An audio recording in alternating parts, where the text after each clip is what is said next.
Pronto, estamos ao vivo. Então, pessoal, sejam muito bem-vindos e muito bem-vindas a mais um encontro, tá? Mais um bate-papo aqui para a gente conversar sobre o marketing digital, sobre professores, como fazer essa transição. E hoje eu trouxe um tema que eu tenho conversado muito sobre isso. Não sei se é porque abriu turma nova na mentoria, e tem muita gente me perguntando sobre a transição, né? Como é que eu fiz a minha transição do presencial para o digital? Não foi da noite para o dia, isso eu deixo claro para vocês, eu levei quase 3 anos para fazer essa transição, então não foi da noite para o dia, e meu início foi muito difícil. Gente, quando a gente começa o digital, ninguém tem tempo, não. A verdade é essa, tá? Ninguém tem tempo. É uma ilusão vocês acharem que vão ter tempo em algum momento da vida de vocês. E parece que só piora com o decorrer do tempo, tá? Então acaba sendo realmente assim, tempo um pouquinho de escolha. Eu fiz hoje uma pergunta nos meus stories, perguntando, né, o que é mais importante para vocês na vida de vocês? É família, trabalho, filhos, saúde? Eu costumo fazer essa pergunta com muita frequência e recebo diversas respostas. E eu sempre rebato. Nada disso aí é mais importante do que o tempo. E as pessoas questionam no início e eu retruco, né, eu devolvo. Quanto tempo você se dedica a Deus? Quanto tempo você se dedica à sua família? Quanto tempo você se dedica a você, ao seu trabalho, né? E por aí vai, a sua saúde. A gente para pensar realmente. Nosso tempo vai todo para fazer outras coisas, mas dedica muito pouco tempo para fazer as coisas que são importantes para a gente. Então, entender isso, que o tempo não é infinito, é muito importante, foi muito importante para tomar a decisão. Eu percebi que o tempo estava passando, minha filha estava crescendo, e se eu não fizesse nada, seria aquilo ali pelo resto da minha vida. Aí vai surgindo na gente uma que a gente vai se sentindo inconformado com a situação, até que chega o momento do basta. Chega, eu preciso fazer alguma coisa, tá? Ou eu faço alguma coisa agora, ou, sabe, você está perto de surtar. Eu estava num momento que eu não estava satisfeito, minha saúde estava muito ruim. Eu estava com obesidade grau 1, eu estava diabético. Gente, eu parei de tomar remédio de diabetes. Eu tô quase um mês sem tomar remédio de diabetes. Eu pensei que era impossível, meu açúcar batendo 200. A partir do momento que eu foco só no digital, foco nas coisas que são importantes para mim, foco realmente na minha saúde, começa a melhorar. Eu tava tomando remédio tarja preta, tava com ansiedade, com depressão. Entendeu? Se eu não paro para fazer ali, para dedicar realmente algo que era importante para mim, eu não sei como é que seria o Alessandro lá no futuro. Eu quero envelhecer bem, eu quero conhecer os meus netos, sabe? Eu quero envelhecer bem. Eu não quero envelhecer deitado numa cama. Então, isso tudo foi mexendo muito comigo. Comecei a perceber a importância de me cuidar, de olhar para mim. Aí chegou o momento do chega, do basta. Só que não foi fácil, não é fácil. E eu vou trazer aqui para vocês outras estratégias que eu utilizei para começar no digital. Porque quando eu tomo a decisão de começar no digital, eu não tinha tempo. Eu estava indo no doutorado quando eu comecei a estudar para o digital. Não tinha tempo, né? Eu estava no ISPA. Eu era coordenador da licenciatura em Física. Eu era supervisor do PIBID. Eu era coordenador dos estágios supervisionados. Eu estava revisando o PPC do curso, que estava atrasado, estava em 2015. Caiu no meu colo essa revisão, eu não sabia nem por onde ir direito, tá? Eu tinha 40 horas em sala, sendo que 18 era em sala de aula, né? Sendo que eu tinha também alunos com necessidades especiais, eu tinha alunos surdos. Eu precisava marcar atendimentos individuais, né? Também tinha filho, também era casado no início, separei quando veio a pandemia, e, porra, eu não tinha tempo nessa brincadeira. Então, como é que eu faço? Como é que eu faço para começar se eu não tenho tempo? E a maioria de vocês, eu aposto, a Júlia entrou na mentoria, o Janil também entrou na mentoria, mas também não tinham tempo. O João entrou na mentoria, porque a gente não tem tempo. E tem uma frase de minha orientadora, que eu acho fantástica, que eu levo para minha vida. Ela falou assim, Alessandro, a vida odeia tempo ocioso. Se você não fizer nada com o seu tempo, as pessoas vão roubar o seu tempo. E eu parei para pensar sobre aquilo e era impressionante como eu dedicava muito tempo para fazer outras coisas, para outras pessoas, e muito pouco tempo para mim. Quando eu consigo finalmente um afastamento, né, para terminar o doutorado de 1 ano, gente, foi impressionante. O primeiro mês, eu quase não consegui fazer nada de trabalho, porque as pessoas me viam em casa e achavam que eu estava de férias. Era o tempo todo pedindo para fazer alguma coisa, pedindo para fazer alguma coisa. Tá? Alessandro, me leva no banco. Alessandro, joga o lixo lá fora. Alessandro, leva aqui para seu pai, sabe? Impressionante. Eu precisei começar a me posicionar em casa, mostrar a importância daquilo para mim. As pessoas foram entendendo e foram respeitando o meu tempo. Porque quando eu estava estudando para o vestibular, eu era blindado em casa. As pessoas não, porque as pessoas entendiam a, a importância daquilo. Quando eu comecei a focar no digital, as pessoas me viam no computador, achavam que eu estava brincando, que eu estava me divertindo. É difícil para as pessoas respeitarem aquele seu tempo de trabalho na frente de um computador. Então foi muito difícil. Fiz a introdução, né? Não sei se vocês se identificam, se passaram por coisas parecidas ou bem parecidas, mas essa era a minha realidade quando eu comecei. E o que foi que eu fiz? Eu vou falar aqui para vocês 8 estratégias que eu apliquei e que me trouxeram muito resultado aqui para começar a transição digital, tá? E assim, são estratégias que todos vocês podem aplicar também. Eu comecei uma coisa importante, tá? Eu comecei a estudar sobre gestão de tempo, disciplina, foco, performance. E engraçado que eu perguntava muito para as pessoas que eu admirava, como é que elas conseguiam tempo? Pode perceber que tem pessoas aí no seu meio que parece que se divide em mil, né? Faz um monte de coisa e você queria, poxa, como é que esse cara consegue fazer isso tudo? Eu comecei a perguntar para pessoas que, que eu achava, né, que tinha muita autodisciplina, que tinha muita produtividade, o que eles faziam. Então, elas foram me passando algumas dicas, eu fiz muitas leituras. Posso até indicar algumas leituras, pego lá na estante algumas leituras que eu fiz durante esse período, que me ajudou demais. Então, vai lá, a primeira coisa que eu fiz, gente, foi eliminar distrações. E quando eu falo eliminar distrações, não é hobby, não, tá? Não tô falando você tirar seu hobby, seu prazer, seu lazer da sua vida, não. Foi tirar distrações mesmo. Eu passava muito tempo. Eu falava que eu não tinha tempo e percebi que passava muito tempo vendo besteira na internet. Vendo YouTube, vendo coisas sobre gatinho na internet, coisa para dar risada, sabe? Ficava muito tempo fazendo com distrações, coisas que roubavam o meu tempo. Então eu percebi que o celular, o videogame, né? Os jogos, eram coisas que tiravam, eram distrações que tiravam o meu tempo. E quando eu parava para pensar assim, poxa, eu passei 2 horas no celular, o que é que eu fiz nesse celular? Eu não lembrava. Eu não lembrava, tá? E dos livros que eu li falava assim, se você tirar as distrações da sua vida, né, do seu dia, você ganha aí, em média 3 horas só tirando as distrações. Eu tenho certeza que muitos de vocês falam que não tem tempo, mas se você olhar assim, poxa, quanto tempo você fica, às vezes, jogando videogame, jogando papo fora, conversando bobagem sobre política, discutindo política no Facebook, defendendo Lula ou Bolsonaro, uma coisa que não vai para lugar nenhum. Comecei a tirar isso tudo da minha vida, tá? Uma discussões bobas, Bahia e Vitória, né? Aqui eu sofro com Bahia, sou pessoa do Vitória, sofre mais, tá? Eles não assumem não, mas sofre mais. Aí discutindo futebol, falei, pô, até que ponto vale ficar fazendo isso? Comecei a tirar. E quando eu começo a tirar essas coisas, ficar discutindo Big Brother para tirar isso aqui da minha vida, eu começo a ganhar muito mais tempo.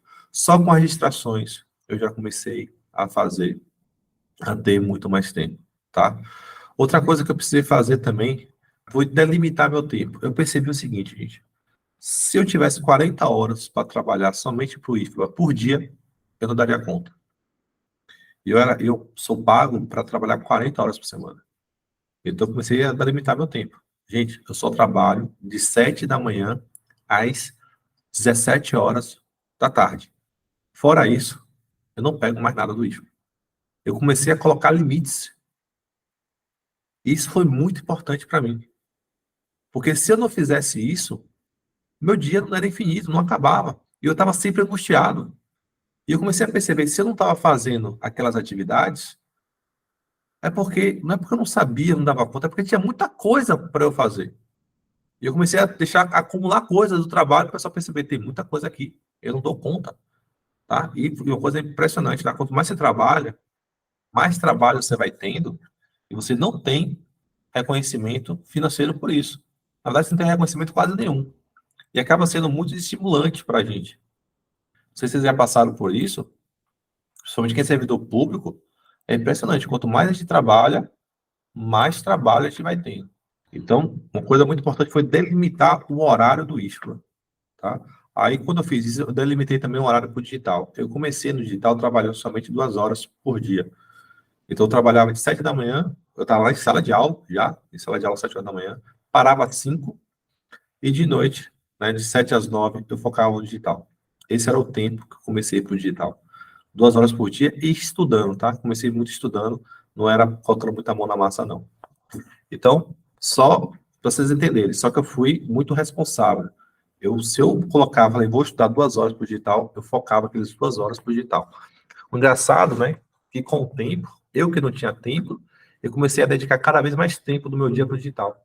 Toda hora vaga que tinha, pô, eu começava a estudar. Foi ficando prazeroso para mim. Comecei a ter resultados, a gente foi aplicando coisa, e a gente vai ficando realmente prazeroso. Quando a gente começa a ter resultado, gente, vai ficando mais prazeroso. A gente não foi feito para colocar energia em algo e não ter resultado. A gente desiste, tá? Então, a primeira coisa que eu fiz foi eliminar distrações, já ajudou muito. Outra coisa que eu precisei fazer foi delegar. Eu precisei delegar algumas coisas. Gente, eu sempre fui muito centralizador. Se vocês têm essa característica de ser centralizador, isso é muito ruim. É muito ruim, porque você é um só, você não dá conta de tudo. Então, imagine, o coordenador da licenciatura em Física queria ir para todas as reuniões, queria responder todo mundo, queria fazer tudo, sendo que tinha secretário, às vezes, outros professores que poderiam assistir a aula e me passar, até assistir com mais qualidade. Então, eu comecei a fazer isso. As tarefas que eu podia fazer, delegar, eu comecei a delegar. E, às vezes, gente, vale a pena. Quem é muito centralizador vai entender o que eu estou falando. A gente acha que ninguém vai fazer tão bem quanto a gente. E isso aí não é verdade, tá? Pode ser até que ela comece fazendo pior do que você, mas tenha paciência para treinar essa pessoa, que ela vai começar a fazer aquilo ali, daqui a pouco ela está fazendo melhor do que você. Eu percebi, por exemplo, quando eu parei de ir para muitas reuniões, e iam várias pessoas para reuniões, quem voltava da reunião me dava um retorno muito melhor do que eu assistindo. Falei, caramba, anotava tudo direitinho, eu falei, poxa, e eu tentando fazer, abraçar o mundo que eu não podia. Então, delegar foi um segundo passo muito importante. Outra coisa que é importante é terceirizar. Eu comecei a terceirizar algumas coisas. Eu vou dar exemplos simples, tá? Da minha vida, e vocês têm de repetir no caso de vocês, para você ver, vocês observaram que vocês podem terceirizar. Eu fazia a faxina da casa todo final de semana. Eu levava o final de semana inteiro, na verdade, o sábado inteiro, para fazer a faxina e fazer mal feito. Comecei a pagar uma diarista no interior, era R$ 50, R$ 60 a diarista. E ela fazia a casa, apesar de ser grande, a gente ocupava poucos cômodos, ela fazia a faxina melhor do que eu e só levava um turno para fazer, né? Então eu percebi assim, poxa, eu estava pagando R$ 50 para ganhar um dia para mim, valia a pena. Outra coisa que eu parei de fazer era lavar o carro. Eu levava 2, 3 horas para lavar o carro. Aí eu comecei a pagar para lavar o carro, né? Às vezes a gente quer economizar esse dinheiro e vai gastando cada vez mais. Então, quando eu comecei a pagar para alguém lavar o carro para mim, tá? Eu ganhava 2, 3 horas daquele tempo. Gente, eu parei de fazer almoço. Fazer um almoço, né? No caso, eu não sabia fazer quentinha ainda, nada do tipo. Fazer almoço e lavar a panela depois, fazer tudo. Era 1, 2 horas, pra você ter uma ideia do meu dia que ia, né? Principalmente eu estava morando sozinho. Aí eu comecei a pagar uma pessoa para fazer quentinha. Acredita que eu economizei? Porque o desperdício foi muito menor. Eu pegava a quentinha, tirava lá, esquentava, comia aquela quentinha, o desperdício, tudo já certinho. Eu economizei, inclusive, fazendo isso, tá? E comecei a ganhar tempo para mim, né? Chegou uma hora que eu tava já, eu lembro que eu fazia só o feijão, descongelava o feijão, só fazia uma carne rápida, ou macarrão, arroz e almoçava isso, correndo. Né? Mesmo assim, a gente ia lavar prato, lavar as coisas. A quentinha, quando eu pegava, nem prato eu usava, eu comia na própria quentinha, só lavava o garfo depois. E a faca. Então, assim, eu ia ganhando tempo, tá? Quer ver uma coisa que a gente começou a fazer? A gente levar minha filha no colégio. Gente, principalmente aqui em Salvador, quando era em Salvador, a gente levava às vezes quase 1 hora para ir e voltar, para levar a Aninha no colégio, e às vezes pegar também 1 hora, 1 hora e meia, para levar e para pegar. Eu comecei a conversar com pais, tá? Que morava perto da gente, estava no mesmo colégio. Poxa, bora combinar que cada dia um leva nossos filhos. Olha como isso aqui começou a me ajudar. Então eu levava um dia, o que eu fazia todos os dias, comecei a fazer a cada 3 dias. Era ela e mais 2 coleguinhas. Então a gente precisa começar a pensar em situações, o que é que eu posso terceirizar aqui para me fazer ganhar tempo, tá? Então isso aqui foi algo que me ajudou demais. Que vocês vale a pena às vezes pagar uma diarista, pagar alguém para lavar o carro, fazer o almoço, que vai fazer a gente ganhar tempo, tá? Outra coisa que foi muito difícil para mim e muito importante, aqui já é a quarta dica, tá? É aprender a falar não, gente. Para alguns é tão fácil falar não, mas para mim era muito difícil falar não. É difícil até hoje falar não. E quando você fala não, não consegue falar não, você não consegue priorizar as coisas que é importante para você. Você está fazendo algo aqui que é importante para você, chega alguém pedindo alguma coisa, separa o que é para você para fazer para outra pessoa, porque você não sabe falar não. Então, aprender a falar não foi muito importante. E a dica que eu digo para você é o seguinte, ó, uma coisa que eu percebi: as pessoas não pedem para quem tem mais tempo, as pessoas pedem para as pessoas que resolvem o problema, né? Então, se as pessoas te pedem alguma coisa, como eu tinha muita dificuldade de falar não, o que é que eu falava? Eu chegava assim para ela, ó, tá bom, eu faço, mas eu não consigo fazer agora, porque eu tô terminando esse trabalho. Posso fazer semana que vem? Tá horário? A pessoa ficava sem jeito, tá, pode, né? Mas é impressionante. Essa pessoa, ela não esperava até semana que vem. Ela ia procurar outra pessoa para roubar o tempo dela, para fazer algo que era para ela. Entendeu? Então, foi a estratégia que eu usei, né, para falar um não, era para o que eu ia fazer depois e ia focando em mim. Então, quando eu coloquei, eu que sou de exatas, muito racional, e criei isso na minha cabeça, isso foi até de algum livro que eu li, que tudo na sua vida é não, e o sim é realmente você não tem dúvida, facilitou muito. Porque gerava dúvida para mim, eu falava não para a pessoa. Era lógica. Ah, não sei, talvez, tal. Eu falei, não, não vou, não faço, tá? É muito importante isso. E terapia deve ter ajudado também. Eu fiz comecei a fazer terapia e hoje eu não paro mais por vários motivos. Sempre estou fazendo. Eu percebi a importância de ter conselhos bons, tá? Porque as pessoas querem dar conselhos ruins, atrapalha muito a nossa vida. Bora lá, continuando, tá? Outra coisa que eu percebi que era muito importante era o ambiente.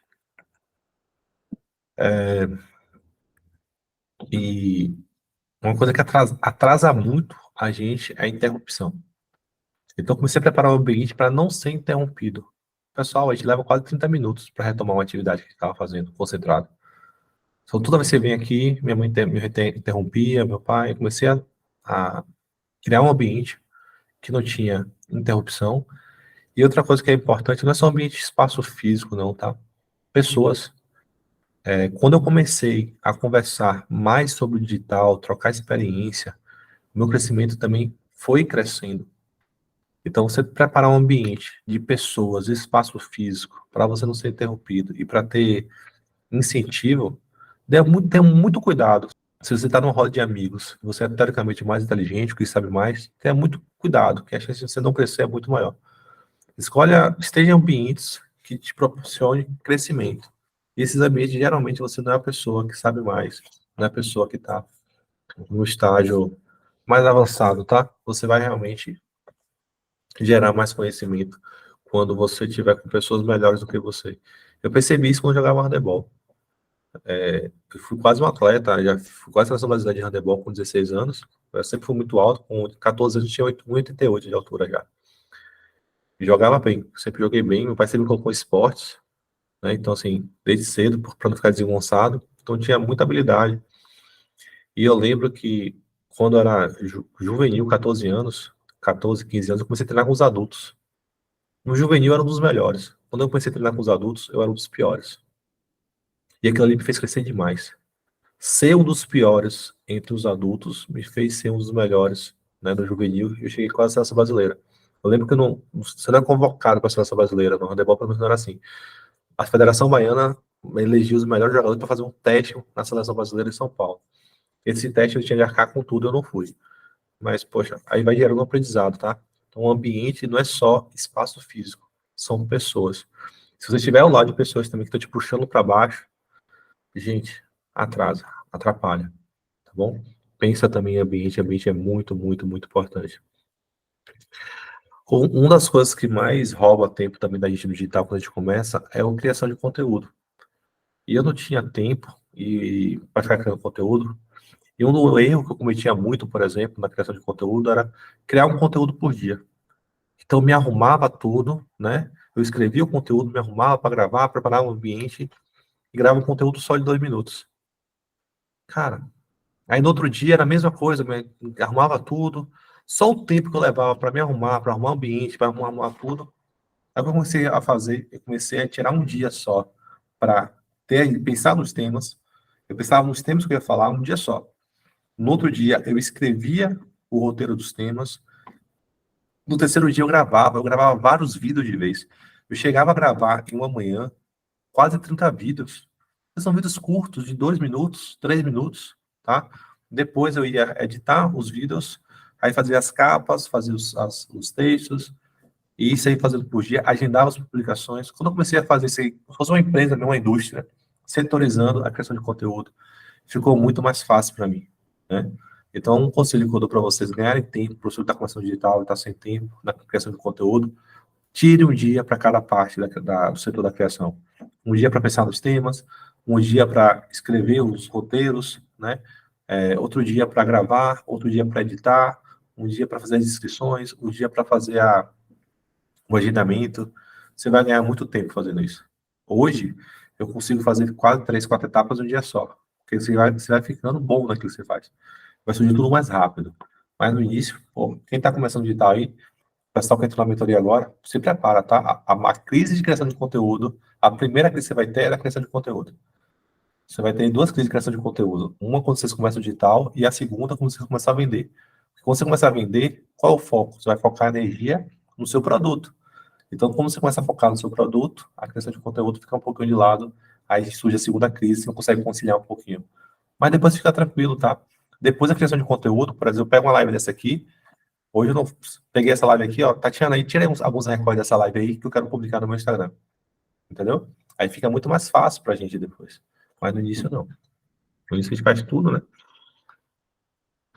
Ah, gente, outra coisa que me ajudou muito, parece coisa de coach, mas eu tava quando você vai estar em ambiente, né, com pessoas melhores que você no digital, muitos falavam de hábitos angulares, a importância de estar lendo, de cuidar do corpo, atividade física, né, alimentação, leitura, sono, dormir é muito importante, beber água. Eu pensava que isso aqui era bobagem, balela, mas, gente, não é. Não é. Quando você começa a regularizar seu sono, por exemplo, eu passava o dia muito mais ativo. A atividade física me deixava muito mais ativo. A alimentação. Eu tinha o costume, eu ficava com sono toda vez depois do almoço. Comecei a me alimentar melhor, eu não sentia mais sono, entendeu? Eu tinha refluxo, eu parei de ter refluxo. Então, assim, cara, hábitos angulares, eu chamo de motor, né, que vão motivar a outros resultados, vale muito a pena. E eu conversei, quando estava preparando a mentoria, eu conversei com 19 professores que tinham feito mais de 100 mil reais em 7 dias. Impressionante. Eles não se conheciam. Eram professores de áreas diferentes. Todos eles falaram de hábitos. Todos. De hábito, de rotina, de atividade física, de sono, tá? E uma coisa que eu trago para a minha realidade, eu lembro quando eu estudava para concurso público, eu sempre fiz atividade física. Eu parei de fazer atividade física com doutorado, mestrado, que estava fazendo doutorado trabalhando, não conseguia mais. Mas, gente, eu conseguia fazer atividade física e tinha mais rendimento. A atividade física te ajuda a ter maior desempenho nos estudos.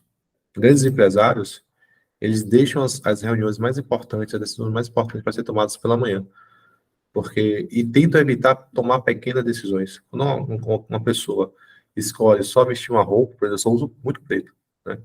É para ficar evitando tomar pequenas decisões, como escolher uma roupa, o que comer, né? Isso aí vai, durante o dia, vai desgastando você chega ao final do dia tomando decisões piores. E assim, é muito particular, mas geralmente as pessoas são mais ativas durante o dia, né? Durante a manhã. Então a gente deixa realmente para fazer as coisas mais importantes pela manhã. E tem casos, né, excepcionais que gostam de trabalhar da noite, é bem noturno, mas a médio e longo prazo isso faz mal, tá? Quem trabalha muito à noite, perde muita noite e troca o dia, sabe? Isso faz mal pra gente, não é bom não. Então tenta regularizar o sono. O ser humano foi feito para ter rotina, gente. Então hoje eu tô numa casa que tem uma varanda aqui fora. Uma casa simples, mas a gente sai aqui, eu tenho contato com o sol. Uma das primeiras coisas que eu faço, né? Eu levanto, bebo água, né? Forro a cama, bebo água e tenho contato com o sol para despertar um pouquinho.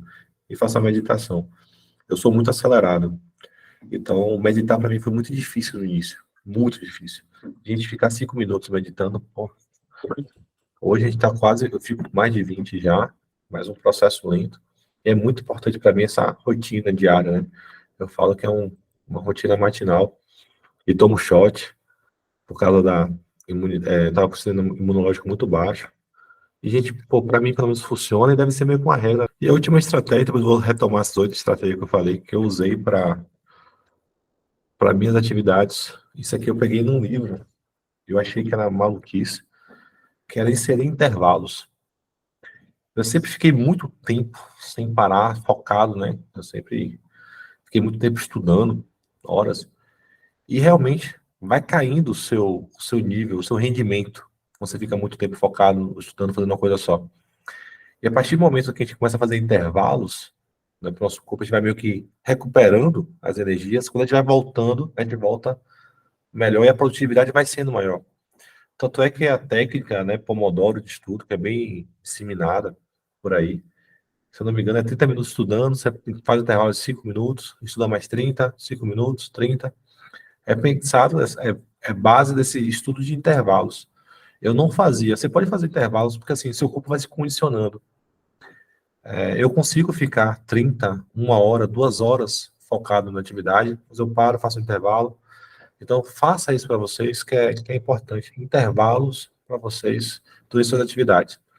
Você consegue ser muito mais produtivo trabalhando 2 horas de forma intervalada, né? 30 para 5, 30 para 5, do que 2 horas seguidas. Então, realmente funciona. Para mim, tinha muito por retorno. Eu vou estar aqui resumir, então, as 8 coisas que eu fiz, tá? Tá aqui, ó, eliminar distrações. Só fazendo isso aqui, gente, você já ganha muito tempo. Comecei a delegar algumas funções. E se preciso, gente, tenha paciência para treinar as pessoas, tá? É uma coisa que eu tive que treinar em mim mesmo. Terceirize aquilo que você pode. Aprenda a falar não, tá? Prepare o ambiente para você não ser interrompido. E quando eu falo ambiente, não é só ambiente físico, não. São pessoas. Você vai ter que ligar para as pessoas e falar assim, ó, nesse intervalo aqui eu estou ocupado. Por favor, não me ligue, eu estou trabalhando. As pessoas vão ter dificuldade para entender que você está trabalhando na frente do computador, no celular. Elas acham que você está fazendo alguma coisa, tudo menos trabalho. Então a gente precisa educar. Quando as pessoas percebem que é importante aquilo para você, elas respeitam, tá? É outra coisa assim, planejar a criação de conteúdo. Essa é a coisa que eu fiz para ganhar tempo quando comecei no digital. Eu dividi a criação de conteúdos em etapas. Eu fazia primeiro a pesquisa de temas, depois eu escrevia tópicos sobre aquele tema importante, eu gravava sobre aquele tema, ou escrevia, né, eu fazia um card, editava e, por fim, publicava esse conteúdo. Uma coisa que é também muito importante, a sétima coisa que você fazer, é criar bons hábitos. Quando eu falo bons hábitos, gente, é atividade física. Eu sempre gostei, mas tinha parado, voltei a treinar. Alimentação, tá? Leitura, sono, água. Isso aí são bons hábitos que a gente vai adquirindo e que ajuda muito nesse processo. Pode acreditar que ajuda demais, tá? E por fim, a oitava coisa que eu fiz e que me ajudou demais foi inserir intervalos nas minhas atividades. Os intervalos, por algum motivo, eu ficava muito mais produtivo. Intervalo, mas uma coisa importante nos intervalos, tá? Não é para você sair do intervalo e ir para o celular. Isso não, você está se enganando. Ah, vou ligar a televisão, vou para o YouTube. Aí o intervalo que era para ser curto, pô, levanta, sabe, dá uma alongada, dá uma volta na sala, bebe uma água. O intervalo é para você dar uma esparecida, depois você volta para fazer o que você estava fazendo. Eu vejo gente que vai fazer o intervalo, se engana, né? Vai e pega o celular 5 minutos. Não, isso não é intervalo, tá bom? Gente, então assim, resumidamente, foi as 8 coisas que eu comecei a fazer na minha transição e que me deram muito resultado, me deixaram muito mais produtivo. E hoje eu mantenho até hoje, tá? Eu lembro que esse ano, quando na virada de ano, pela primeira vez, em todas as viragens, a gente sempre vai assim, poxa, eu quero ir para academia, eu quero comer melhor, eu quero sei lá. Pela primeira vez eu cheguei assim, poxa, eu só quero manter o que eu estou fazendo. Foi muito bom essa sensação. Quero manter, que eu tô, quero continuar indo para academia, quero continuar me alimentando bem. Então, vale a pena você dedicar esse tempo para essa transição, porque depois, gente, depois vale a pena, sabe? Hoje eu tenho muito mais tempo do que eu tinha antes e com qualidade de vida muito melhor. Eu foco assim, antes eu só focava no trabalho, hoje eu consigo focar na minha saúde, relacionamento, sabe? Quando eu falo relacionamento, não é só namorada, falo de filha também, minha filha mora no interior, eu consigo ter mais contato com minha filha, a parte espiritual também que estava de lado, sabe? E a parte financeira, porque chega uma hora que você, pelo menos no meu caso, eu fiquei estagnado financeiramente, eu não podia mais crescer, por mais que eu tivesse mais trabalho. Então, gente, foi um prazerzão estar com vocês mais uma quinta-feira. E semana que vem eu vou pensar um tema legal, tá? Pra gente estar conversando e debatendo. Ela tá aí sempre ajudando vocês aí no que puder, tá certo?